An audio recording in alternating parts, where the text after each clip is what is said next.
The first step sa network marketing is right in front of you.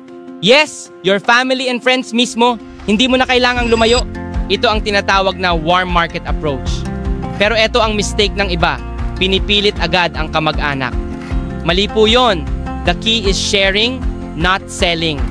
Example, instead of saying, "Kuya, bilhin mo na," sabihin mo lang, "Kuya, grabe, simula nang gamitin ko ito, mas energetic ako at nakakapaglaro pa ako with the kids after work." Mas natural, mas relatable.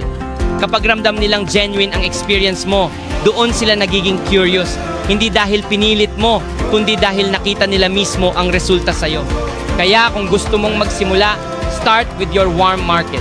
Family, friends, kapitbahay. Share your story, not your pitch.